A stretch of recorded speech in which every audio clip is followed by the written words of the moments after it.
Ketika istrimu pergi keluar rumah dengan pakaian seksi dan terbuka, berjoget pamer tubuh montok di depan kamera, dilihat banyak orang di TikTok, bahkan kau sendiri yang merekam, bercanda mesra dengan pria lain di media sosial, dan kamu tidak merasa apa-apa. Apakah itu bukti cinta? Ataukah tanda bahwa fitrahmu sebagai lelaki sejati telah mati? Assalamualaikum warahmatullahi wabarakatuh. Sahabat beriman, semoga Allah selalu menjaga hati kita dalam fitrahnya. Di zaman penuh fitnah ini, ada satu fenomena yang semakin terlihat nyata. Fenomena lelaki jayus, atau dalam istilah Islam, dayuts, yaitu laki-laki yang tidak memiliki rasa cemburu terhadap kehormatan istrinya. Dalam video ini, kita akan merenungi bahaya besar dari sikap ini, baik dari sisi agama, psikologi, maupun tanggung jawab sosial. Mari kita telusuri bersama agar kita tidak termasuk golongan yang diancam oleh Rasulullah SAW tidak akan masuk surga. Sebelum kita lanjut, jangan lupa untuk menekan tombol like, subscribe, dan aktifkan lonceng notifikasinya agar dakwah ini terus tersebar dan menyentuh hati lebih banyak saudara kita. Segmen 1. Apa itu lelaki dayuts? Sahabat beriman, dalam hadis riwayat Ahmad dan Nasa'i, Rasulullah SAW bersabda, 3 golongan yang tidak akan masuk surga: orang yang durhaka kepada orang tua, wanita yang menyerupai laki-laki, dan dayuts. Dayuts adalah lelaki yang tidak memiliki rasa cemburu terhadap kehormatan istrinya, membiarkan auratnya terbuka, membiarkan istrinya menjadi konsumsi mata publik, atau bahkan merasa bangga ketika istrinya menjadi pusat perhatian lelaki lain. Hari ini, fenomena ini dimodernkan menjadi lelaki yang dianggap suportif terhadap kebebasan istri, mendukung profesi istri, padahal telah mengabaikan tanggung jawabnya sebagai qawwam, pemimpin dan pelindung dalam keluarga. Rasa cemburu, atau dalam Islam disebut ghirah, adalah fitrah yang menunjukkan cinta, perlindungan, dan kemuliaan seorang lelaki sejati. Segmen 2. Bahaya dan kerusakan karakter lelaki jayus. Sahabat sekalian, lelaki jayus bukan hanya tidak cemburu, dia juga kehilangan fitrah sebagai pelindung.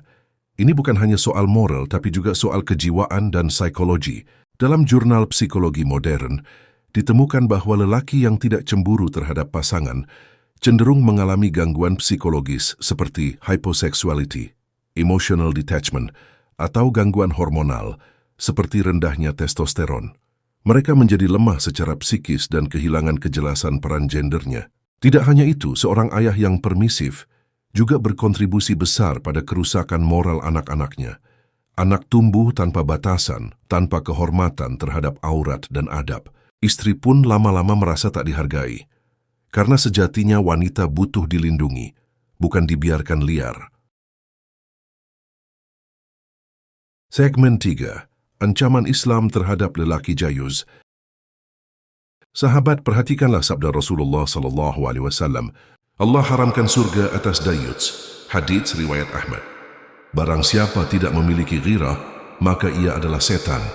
Hadits riwayat Tabrani.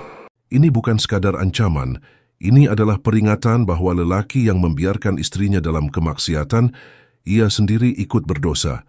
Bahkan ia telah membuang kewajiban qawwam yang Allah tetapkan dalam Quran Surah An-Nisa ayat 34.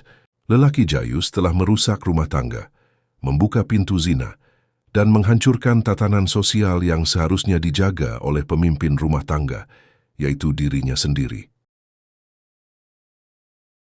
Segmen 4. Solusi dan jalan kembali menuju fitrah. Namun sahabat, Islam selalu memberi jalan kembali. 1. Bangkitkan kembali ghirah melalui ilmu dan iman. Pelajari kisah para sahabat, para istri salihah, dan batasan dalam Islam tentang adab pergaulan. 2. Konseling dan bimbingan Islami bisa membantu mereka yang mulai kehilangan arah. Jangan ragu mencari nasihat dari ustadz, konselor, atau ulama terpercaya. 3. Tegakkan amar ma'ruf nahi mungkar di dalam rumah, dimulai dari istri dan anak-anak. Cinta bukan berarti membebaskan, tapi menjaga dari api neraka. Allah Subhanahu wa Ta'ala berfirman, "Wahai orang-orang yang beriman, peliharalah dirimu dan keluargamu dari api neraka." Quran Surah At-Tahrim ayat 6. Sahabatku, Cemburu bukan tanda posesif, tapi bukti cinta. Ghirah bukan kekangan, tapi penjagaan terhadap kemuliaan wanita. Dan laki-laki sejati bukan yang membebaskan, tapi yang melindungi. Mari kita muhasabah. Apakah kita telah menjalankan amanah sebagai qawwam? Bagikan video ini jika dirasa bermanfaat. Like, subscribe, dan bantu kami menyebarkan dakwah ini ke lebih banyak jiwa yang haus akan cahaya Islam. Wassalamualaikum warahmatullahi wabarakatuh.